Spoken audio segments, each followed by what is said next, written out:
Hello, everyone. Welcome to finally another Steel Division 2 DLC preview. This time featuring the Battle of Rimini Remises pack, including the second New Zealand division and the first Falschirmjägers. So let's start, as always, with the allies. This time, the second New Zealanders, which are really cool deck. Already just because of their flavor. Because they include two new nations that you already can see here. One is this lovely flag that represents the New Zealanders. And then we have, joining them, the Greek. And in this recon tab, there's not too much amazing stuff, but it's a pretty solid one.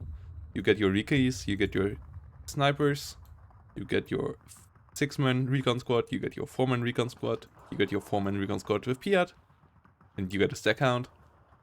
And this might even be interesting, though 20 points is a bit pricey for 2 MGs universal carrier. But in the transport tab, at least, there's a bit of cool stuff, including these lovely links, which, if I'm correct, is the Italian-produced Dingo. Yeah, if that's, I think, what it is. Not Dingo. Yeah, the Italian-produced Dingo. And then you have stuff like the M3 Scout, 2-inch mortar carrier, and stuff like that, but that is all known. So let's move on to the much more interesting tab, that is the infantry tab. So the first card is just the British Field Engineer division, but with Australian accents, a New Zealand accent on the battlefield, which is pretty nice. Like, they have some really cool voice lines. These I at least understand. Like, the Greeks, from what I've heard so far, really sound quite melodramatic, like, at least for someone who doesn't understand Greek.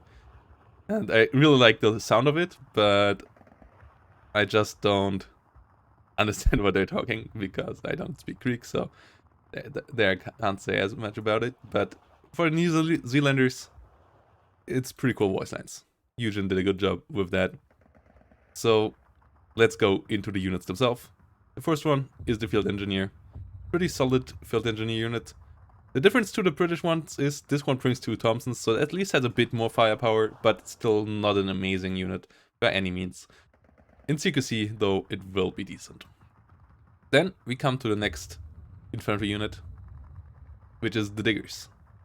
Similar to the Field Engineers in that they are pretty much a copy of the British Commonwealth Rifles, but they also have 2 Thompsons, which makes them quite a bit more capable in CQC compared to those that uses stand guns. And that makes them a pretty solid infantry. Then we come to the motorized rifles, which is the first anti-tank infantry that we get. Because these guys bring around some Piats, also 2 Thompsons, 1 Bren. So same price than the Diggers. You pay for the Piat by losing 2 mans on strength. So you want to mix them in if you use them. And the question, if you will use them at all, comes down to if you not rather want to use these guys. Because these are the Digger Piats, and I will keep the motorized rifles next to them because, as you can see, they're pretty similar. Both have a Piat. One has 2 Bren guns, the other one only has 1 Bren gun. But the Digger Piats don't have any CQC weapons, unlike the normal Diggers. So you want to keep them out at range, and they cost 5 points more. They bring 10 men to the table though. So this is really something we have to see about the payoffs. The Digger Piats should be a bit weaker in CQC, and I guess you want to have your anti-tank infantry a bit closer to the front lines, so maybe you go for the motorized rifle, but obviously paying with 2-man strength is always important. An important consideration when it comes to infantry strength. So, in my eyes, I guess I would go still for the motorized rifles, but this is a really intriguing decision every one of us will have to make when building this deck. Then the next normal infantry unit will be the Katromis MX, and these have 4 M3 crease guns, 3 Lee Enfields, a flamethrower, and smoke. So they're 25.8 man flamer unit, which is pretty decent, especially as the M3 grease gun is one of the better SMGs, as it has 0.5 damage. So it doesn't quite have it's not quite the level of the Thompson, I think. I think it has a bit lower rate of fire, but other than that, and lower accuracy, but other than that, it's still one of the better SMGs. So these guys for 25 points, with 1-star veterancy as well, I guess I would take them an A. Like, more so than the field engineers. I think that's the choice you will have to make in that regard. And as you don't have endless infantry squads, I think it's really a choice you have to make. You can't just take both. I think it's either or. Maybe you want to take one of these in A and then the field engineers in B, but that choice will become even harder because now we come to the really good infantry. First of them being the Obletus. 25 points, so 5 points more expensive than the diggers, but they bring one more Bren and one more Lee Enfield. 5 more points for 2 more guys, with solid availability curve as well, 8, 16, 24, or on 1-star veterancy, still a good 6, 12, 18, means that you get quite a lot of guys per card here, and they also bring quite a bit of firepower. Obviously, they have a bit less firepower in CQC, because of the M3, but with the extra Pren compared to the diggers, they had quite a bit more firepower on the long ranges. So I think this might be the infantry to go for in this deck, especially as you get 5 cards. The new card indicator is this blue number. Up here it tells you how many cards you get per card, basically. And yeah, so with 5 you can basically deck out your deck, add a couple of leaders, like 1 or 2, and then you're finished. So if you really don't want to bother with building an infantry lineup, I think only going Obletus is totally fine if you have anti-tank somewhere else. And then the last infantry squad is also a really cool one. It's the Maoris. The Maoris, known for using as much firepower as possible, and because of that, they also used Beutewaffen. So they took reused German equipment, and that's why they feature 2 MP40s and 2 LMGs with 34 in the squad, which gives them a lot of firepower. They're only 10 men though, but they have good secrecy firepower with the Thompsons and the 2 MP40s, and good long range firepower with the 2 MG34s. So really a good squad, and just better than the same priced Panzer Grenadiers. But the question is, how are they better than the Obletus? And I don't know. They have 2 men less and still cost 5 points more, and this is really a tough call to make. Like, I don't think I will feature the Maoris in my deck. Even though they are good, like in most other divisions, I think I would. But with the Obletus as another choice here, I think I would just go for the Obletus. So, that's my choice. Let's see what you will do. Let's move on though to the leaders in this deck, because there's a couple of those as well, and a couple of choices here to make. We have the motorized rifle leaders, which I think is the worst of them all. It has 3 Thompsons, 1 Bren, 3 Smoke. The Bren is really the annoying part about this, because it will reveal itself on long range if you don't micro it and turn it off, which is not what you want to get from a leader. Especially if you bring it with like something like these guys, and they don't reveal themselves, and then the rifle leader takes all the fire. And yeah, the extra firepower in CQC with the Thompsons is, I guess, nice, but it's not really what you want from a leader either. The 3 Smoke, yeah, that's, I think, the redeeming factor to some regard, but still, I think the other leaders will be better, as we will see in a second. Because, for example, the engineer leader costs the same price, brings a TNT, which actually allows it to win 1v1 fights in CQC. It's basically really just a field engineer with leader trait, and you pay 10 points for the leader trait, because you get the Thompsons, the Lee Enfield, and the TNT, exactly like the field engineers. And you get 3 per card as well, and it's 5 men, so that's 1 extra man strength, and that's always an important factor when it comes to leaders. You usually want to have the ones that survive the longest, and the engineer leaders are this in this deck. Though the digger leaders could be a valuable choice as well, especially if you go with only Oblitus, because they have Piats. And if you go with Oblitus only, you don't have any infantry AT, or Oblitus and field engineers or something like that. So those would be then the guys that provide some infantry anti-tank to your deck. And then we have the cheapest of all the leaders, which are the 20-point 2-man leader squads, which are also worth consideration because you get one more per card compared to the others. And obviously they are 5 points cheaper. So if you want to have the cheapest possible leader buff, then these are the ones to go for. But they obviously only have smoke, so they're not as useful as the others in combat, and with 2 men, die quite a bit faster. So that's the infantry tab. I think one of the coolest tabs of the New Zealanders, and one of the coolest infantry tabs in-game at the moment. So let's move on to the tanks, which is not that cool. Like, the only redeeming factor about the tank tab is the skins. The skins are really cool. You get nice, lovely new skins, both for the Sherman and the Steward. So this is really cool. The Mediterranean skins overall on all the units that we get are amazing. I absolutely adore them. But obviously, other than that, the tank tab is pretty simple. Like, you choose between Shermans and Sherman leaders and one card of Stewards, which you only can get in A as well. So yeah, there's not much choice to make, but it's a decent tank tab nonetheless, because the Sherman is a decent tank, so it's not like this is a bad tank tab, especially, like, yeah, it's just middle of the bunch, I guess. It's comparable to something like 9th Cavalry. Shermans only. You will struggle against anything heavier with this tab, but your anti-tank tab is decent, so that should help you out, as we will see in a second as well. Now, let's move on to support tab, where we get one new really cool unit, and then a lot of choices. We get, first choice is between 2-inch mortars from the New Zealanders or 2-inch mortars with Creek Crew. So this is really just a cosmetic choice, I think.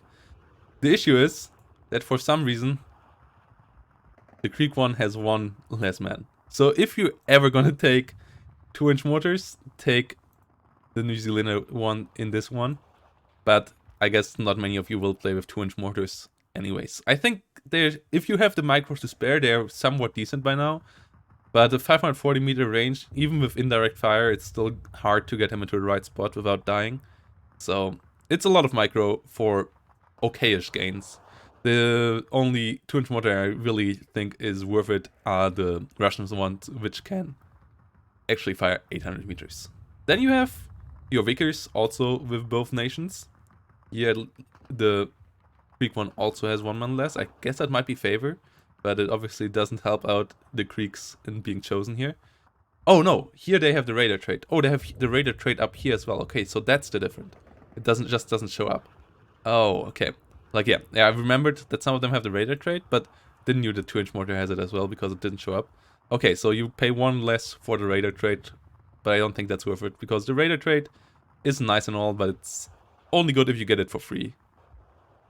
Yeah, the extra self, especially for 2-inch mortars, is not too important. For the Vickers MGs, maybe, because they have such a high range, so... But they don't get supported then anyways. Like, I guess for infantry it's important, for long-range HMGs, also not that much. Let's go on to the new unit, though. That is the Stack Hound Mark II. And this one gives me Tetrarch HE vibes from Steel Division Normandy, which was one of my favorite units in there. And I think this one will be high on my list in Steel Division 2 as well. It looks, first of all, absolutely adorable with the new paint scheme. That's the Stack Hound in the Recon tab has the same one. And then having such cheap, easily to move with 90 kilometers on the road, HE support for your infantry, something on 2000 meters for the allies is absolutely nice. Like, one of the issues with all the allied divisions usually is that they don't have any HE firepower on 2000 meters, like infantry guns or OB-25s. So it's really nice to get these with this deck. And then you have some more stolen weaponry. The SMG 42. reused German equipment. And I think this is actually the one that you go over compared to, like that you take first instead of the Vickers, because the MG42 at the moment is the best heavy MG in the game. The extra range is nice, the extra 300-meter range.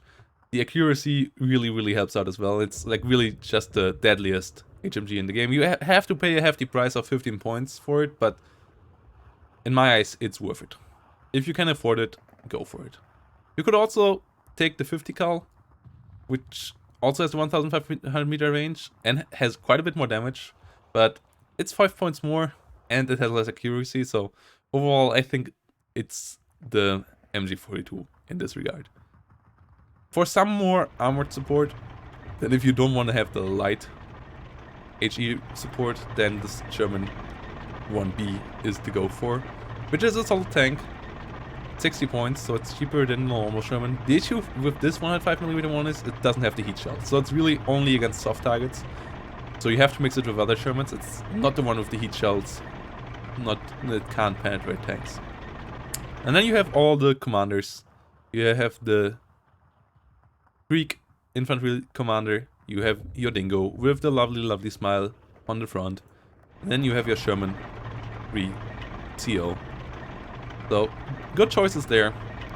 I guess most will go for this because it's the cheapest commander, but I could see the other twos being used as well. Let's move on to anti-tank. And here it's also, again, a choice between the nations. And a choice between Raider for the Greek, or no Raider for the New Zealanders with one more availability per card again. And I guess it's once more the New Zealander anti-tank gun, especially as you get 5 per cards here or 3 cards, so it's not like you run out of one and then you have to choose the other. You have enough cards of each to fully go for that. Also for the big tanks, you get a 17 pounder to use against those, and you get a Wolverine, or 2 cards of Wolverines, which is also a nice addition to mix in with your Shermans, to give some better firepower against something like enemy Shermans or T-34s to use there. In the area tab, it looks rather crisp, but even though we only have 2 choices to choose from, it's still an okay AT tab, similar to the tank tab, because the things you get, at least, are decent. The Bofors is just your middle of the bunch, medium AA gun, and if you only get it, it's fine. It's nothing great, but hey, it's AA that keeps stuff away. If you get it redded up, the Bofors can kill stuff. So, all in all, an okay AA tab. The card availability is fair as well. It's on the lower end, obviously, but it's not absolutely atrocious. So, it's fair. The Morris C8 Predator 20mm is not that good, I think. I think you will just stay with pure Bofors.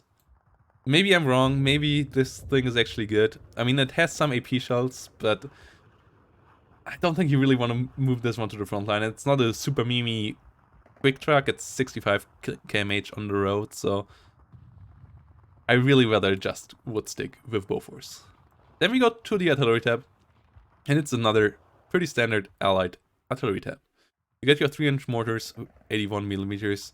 You get your Greek mortars with Raider, again with... No, this time with the same availability. Is it same availability on everything? Then I guess you just go... Yeah, you just go for the Greek ones, except you want to have them unvetted. Then you go for the New Zealand one. And then you have your 25 pounders, again with the Greek ones, coming in with Raider.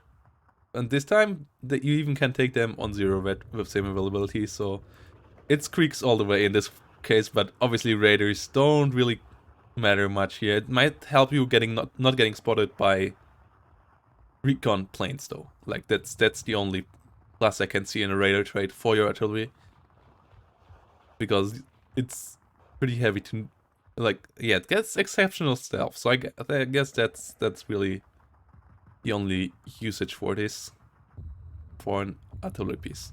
And then, obviously this is all still work in progress. This shouldn't be a newer version of the game when you finally get there. Obviously this is all early access. We get the Willys OP. other numbers also might change, but the units should stay the same. Like maybe some get more expensive, maybe some get more numerous or less numerous. All still up to you, Jin, to get into the final version. But yeah, the Willy OP is 0 off-map in this deck, and that really rounds up the artillery tab nicely.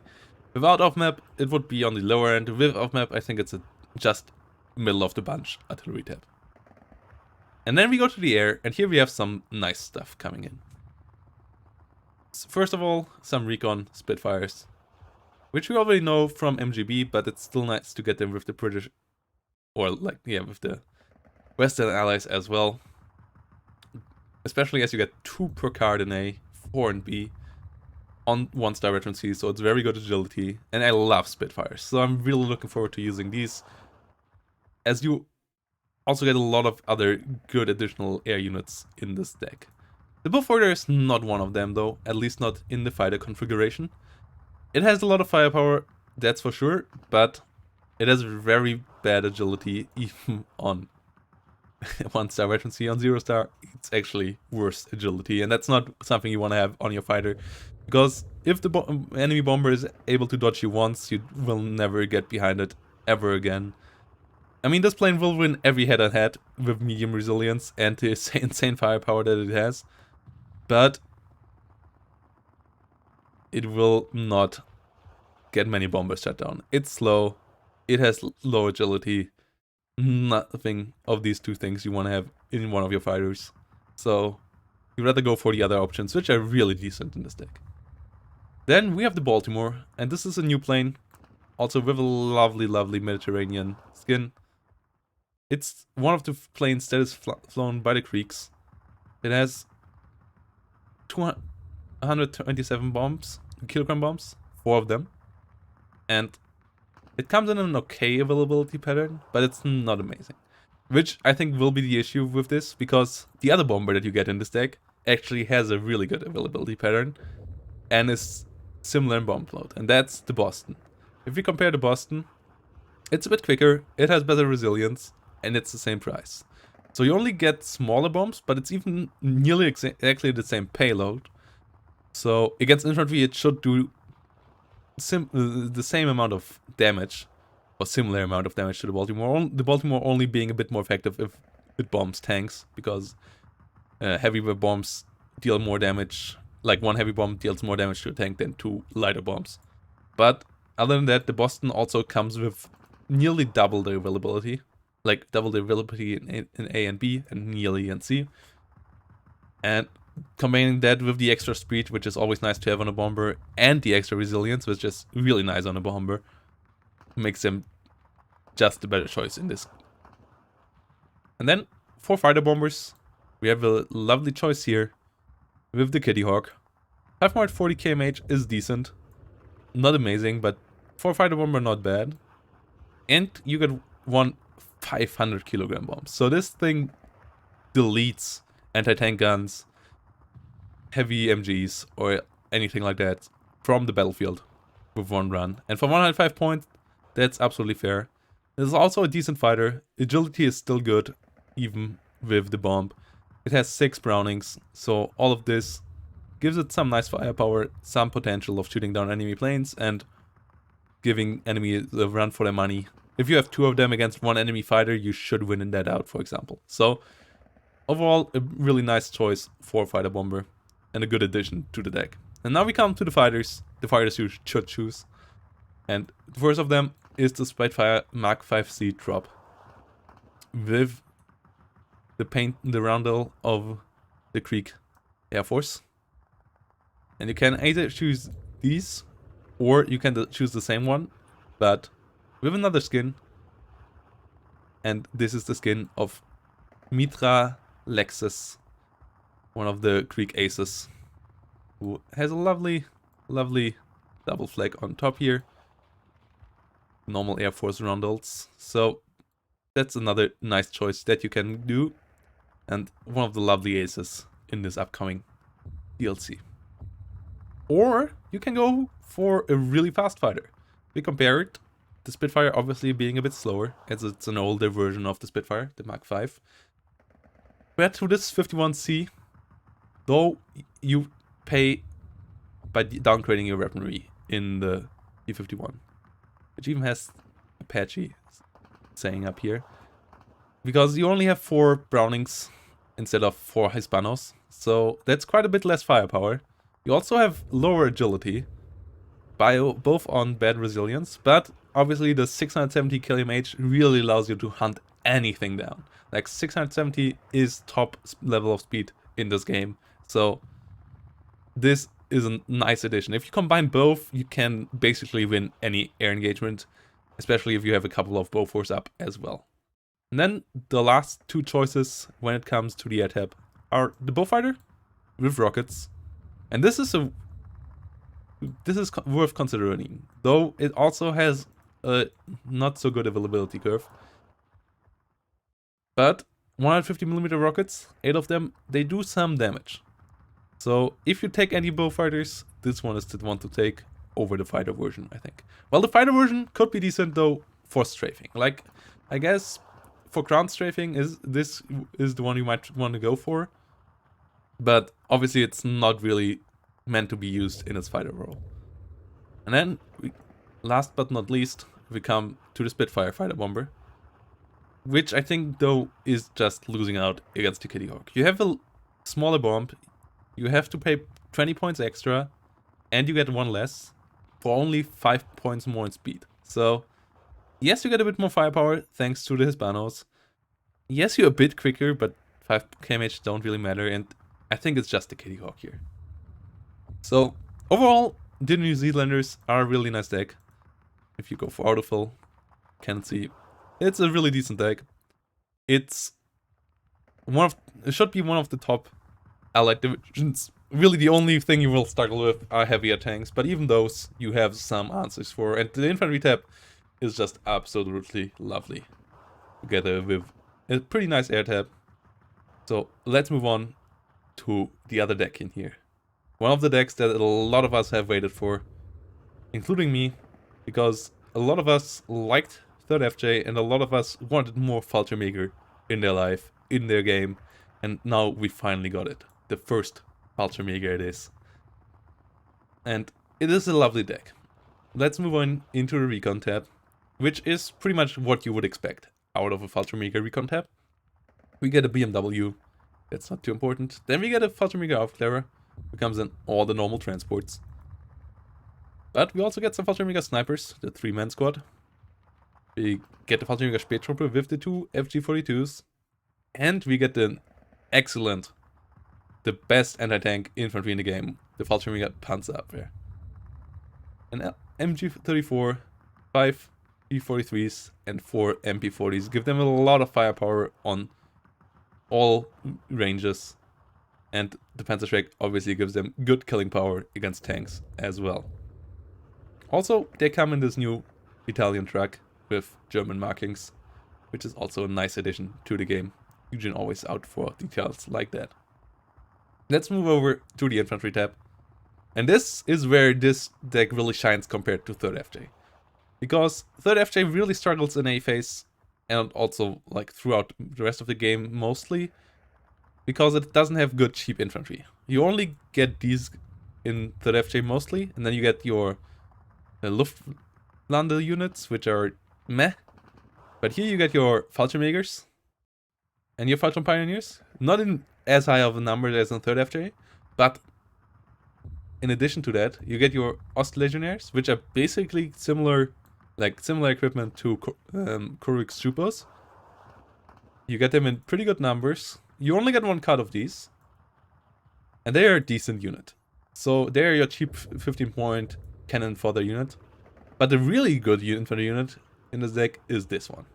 Because this is a Grenadier squad, but instead of an MG34, you get an MG42, and you get it for free. You don't pay anything extra compared to the normal Grenadiers. Sure, it's still only a 9-man squad, which is always the issue of the Grenadier compared to other line infantry units on 20 points.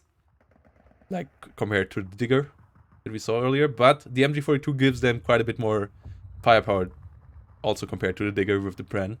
So, this is a really nice 20-point infantry. And you can get them in A, B, and C. And you get 3 cards of them. So, this is an absolutely lovely line infantry, especially if you put some Falschirmjägers for the firepower behind them. Like if you use these in front and then have 1 or 2 Falschirmjägers behind them, you have so much firepower. It's insane. And then we come to a really, really good CQC. Like one of the best CQC infantries in the game, the Falschirmjäger Stoßtrupp. Brings in 2 Italian Predator M38s, which have the nice, lovely 150 meter range, or SMGs. So if you run into them with automachikis, these SMGs will already kill 1 or 2 of your automachikis before you get in range, for example. And combine that with 3 FG42s and a Pren, which together give them really nice firepower on medium range already. Like anything below 600, these might outdamage most other squads, other than obviously normal Falschirmjägers or so. And a Molotov that if an automachiki makes it in range, you actually can even stop it with that. Making these one of the best CQC infantries, for sure the best on 6 strength. So when it comes to the leaders, you just get your normal Grenadierführer and Fallschirmführer, which we are used from 3rd FJ. And then you get your Falschirmjäger Pioneers, but obviously they look kind of weak if you compare them to the Stoßtruppen. But as you only get 1 Stoßtruppen card, you might still take them, because you have a lot of infantry slots in this deck. When we come to the tank tab, it's a pretty interesting looking one, because it's only Tigers and Tiger Führers. And the Tiger Führer is only available in R. And the issue with the Tigers is you also only get them on veterancy. So you don't get many of these either. You get 1, 2, or 4 in A, B, and C. So your amount of armored forces in this deck will be limited. But you at least get a solid big tank on the battlefield with that. But against medium infantry medium tank spams, this deck might struggle. Let's move on to the support tab, where we got also quite a couple of choices. We got Maxims, we got MG34s, we got MG42s, 40 MGs. I guess the MG42 is where you're gonna go. Maybe though the MG34 with the 5-point cheapers, but I think the MG42 is just clearly better. And then you can also choose between IG-18 and LG-42 or get both. With the LG-42 being a really solid choice both for anti-infantry and anti-tank, because they want 1mm of penetration so they can deal with most medium tanks with their heat shell, as this doesn't drop off. And it deals 10 damage. So 1 penetration with this means the end for the medium tank. Against heavy tanks, obviously they will not do much, first of all because of the penetration, and then they need 2 penetrations to finish them off. But against medium tanks, this is an amazing weapon. The 1500 meter range means you will have to adapt a bit, but it's still solid range, and this is an absolutely lovely unit. If you can fit it into your deck, you absolutely should. For the commanders, we get a BMW. We get a Falschirmjäger commander. Has 1 FG42 for the commander himself. And then we get an Italian produced Linz. Also with the lovely smile, just like the Dingo. So both divisions will have a Dingo or a copy licensed built Dingo in their decks as commanders. We could see a Dingo versus Dingo standoff. Or Dingo versus Linz. In the anti-tank tab, we have quite a lot of choices, and we have the cheapest armor that this deck can get with the Nashorn and the Jagdpanzer. Obviously the Nashorn though not being too heavily armored, but at least you get 2 of them in A. The Jagdpanzer is, I think, absolutely necessary in this deck if you want to have a chance of beating medium tanks. In my opinion, the best tank destroyer that the Axis get for medium tanks, because it is pretty much impenetrable to all the medium tanks, and it can deal with all of them with its cannon for a fair price. So really, if you have issues with Shermans, this is the tank destroyer to go for. And then you have the Püppchen, which we also used from 3rd FJ. It deals 12 damage, so this one is actually solid against heavy tanks compared to the LG-42. Obviously, though, it has even less range, only 5mm range. This is really an ambush unit that you have to micro heavily to get use out of. So I wouldn't recommend it to newer players to the game. It's really a unit that you have to learn and have to adjust to how to play it. And then we got the light in AT of this deck, which we already know from the Romanians, but in the Romanian decks, it's in the support tab.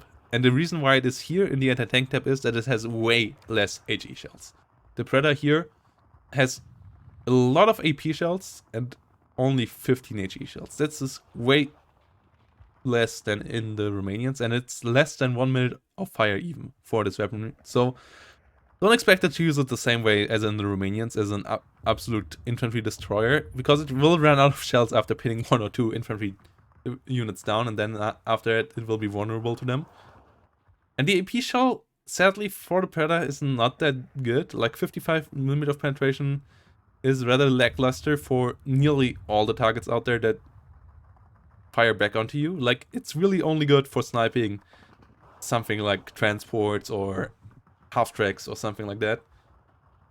If you can get side shots on medium tanks, it also has a chance of penetration, but it will not be too high, so you really should be careful how to use it. But as it is your only light anti-tank gun, and it has the HE plus side, for 30 point I think you still get the card, either in A or in B.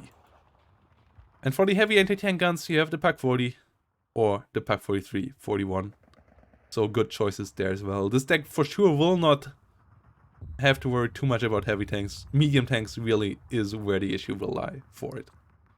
In the anti-air tab, it looks better on the first look than what we got in the second New Zealanders, but it actually isn't. First reason why is because you got 8 slots, but if you take all your cards, you only have 7 cards, so good job Eugen there. It feels a bit sad that you can't even fill out all the slots. And when it comes to the units, you get Flak 36s, which are decent, but not as good as Flak 41s. You get your Flak 36 here, like the 37mm one, which is also not as good as Flak 43. And the issue is you get it on an unarmored truck, so it dies to HE damage, like, utterly pretty easily. And it comes in less availability than the normal ground version. So it's really a struggle with that. Because the normal version with 3, 6, 9 availability usually up vet and then use it as 2, 4, 6. But with 1, 2 availability on vet 1, you can't really do that with this one. And the Flak 36 just doesn't have quite the firepower for a medium anti-tank gun, anti-air gun to be useful without veterancy. So you have to put a leader now next to this if you want to use it effectively. And then you have 2 different 20mm. One of them is the German version of the Predator on an Italian truck instead of a British truck compared to the second New Zealanders. And it's decent, I guess, but it's just not something that I think I will use much. Like, the AP shell is just pretty pointless, and the HE is okay and so on, but it's a 20mm after all. And you get it in less availability than this boy, and I think this is the one I go to if I want to use 20mm, because you can up-vet it and it's still 4-A. And with dogfights now being a bit more important, due to the extra agility, like, or attack angle that fighters got, and them now being able to shut down bombers easily and so on. AA, especially AA that helps you in dogfights like this one, and helps you to keep air superiority over the front for a cheap price, is helpful now, but I still don't know if I really gotta get it. Now let's move into the artillery tab, where we have another Italian equipment piece, being the Gebirgskanone 259i, the 75mm Italian mountaineer cannon. And it has a heat shell, it has an HE shell, but the issue is, the heat shell has a decent rate of fire, the HE shell doesn't. 75mm doesn't do a lot of bang, and the heat shell sadly just doesn't have the penetration. 70mm on 8 damage is not good enough for medium tanks, so it can't replace your Puck as an anti-medium tank weaponry too well. Like, I guess against Panzer Force you could play that role, but it's also only has 5 shells, so not quite the, like something like the M30 is what you're gonna go for sometimes for dealing with enemy tanks if you don't have good anti-tank in A or like overall in your deck with their 130mm heat shell that also has quite a couple more rounds. I think they have 10 rounds for those. So this sadly doesn't do that job, but it's obviously also way cheaper. So that's really the redeeming factor of it, because they HE with only 4 rounds per minute is pretty abysmal for the caliber, and especially for artillery piece that doesn't even have radio, so the accuracy will also be rather lackluster, even on medium range. Then you got your normal mortars. You got your Falschirmjäger one that brings you some radar traits, but it comes with 1 less availability compared to a normal 81mm. And then you got your Gebirgshaubitze 40 that we already used too as well, which is a decent artillery piece.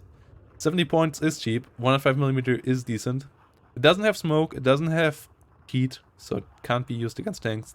It can't help your infantry to push through the smoke.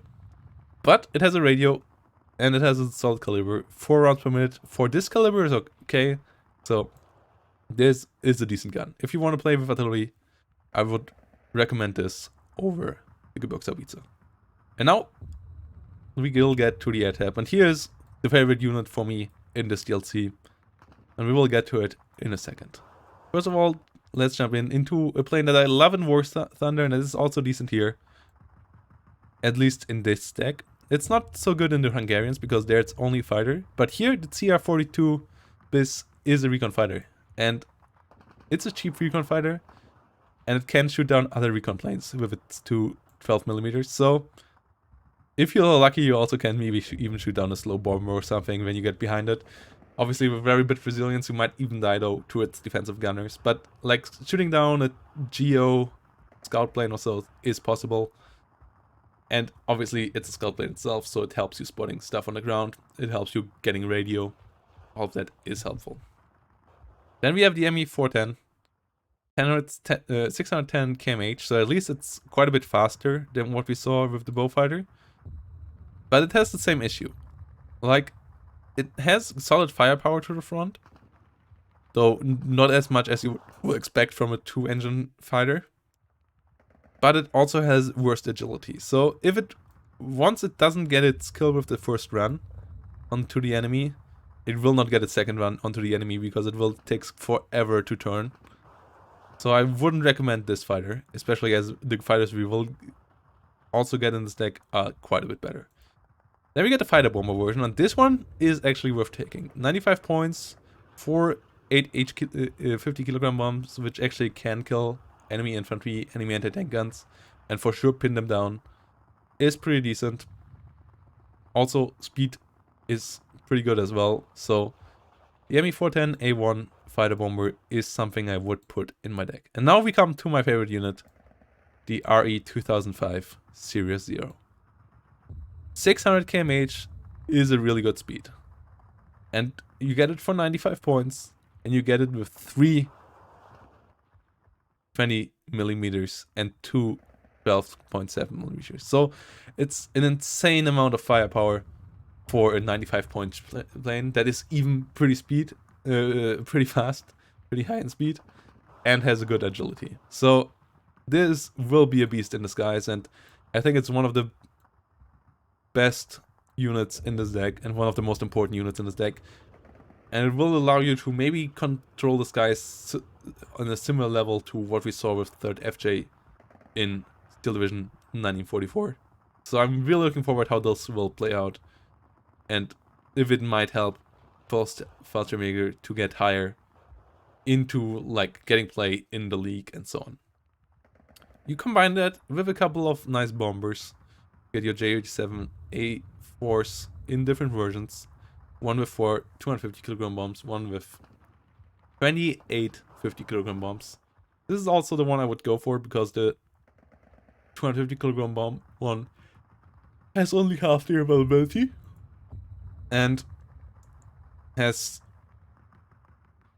5 points more that you will have to pay for it. We will also have the Me-109 G6R2 fighter bomber that we're also known to. Sadly, these didn't get another paint job. The Me-410, but this one also has a really atrocious ability pattern. And then we get another fighter, which I guess is the second fighter card if you want to take a second fighter card next to the RE 2005. The Me-109 G6R6. It's a decent fighter, but it's, if you compare it to the RE, just not on the same level. Like the RE has basically the same firepower to the front, and it costs 25 points less, whilst being 40 kmh faster, and having the better agility. So it's just not really a question if you want to take the RE or the Me-109. It's just, do you take the Me-109 as an addition to the RE 2005? And then we have the rocket Me-109, which is okay, especially as you get it in 2.4, but it's sadly not AT rockets. So the AT rockets are nice, but you will not use these too often, I don't think. And finally we get the big boy, 2 500 kilogram bombs in another J87 A8, but this one is 35 points more expensive. It flies on 75 kilometers less speed. So overall, this is just not a good plane. It's too expensive, it's slow, and you also get obviously the 50 kilogram bombs, so it's really just a lot of bang for your buck, but 140 is just so hard to afford, and especially in a plane that is under high risk to get shut down. I don't think I will take these in my decks when you can't replace them because the ability pattern also isn't the greatest out there. So that's it, guys. I hope you enjoyed it. You will find a deck for these down in the deck list below after the DLC has launched, because the pre-release version will not work on your PCs, but I will put up a code in my decklist code that will be in the channel description. And also, watch out in the next couple of days, there will be a video with these two divisions in the 1v1 played by me. So have your eyes out on that, and till then, see you, Sucker.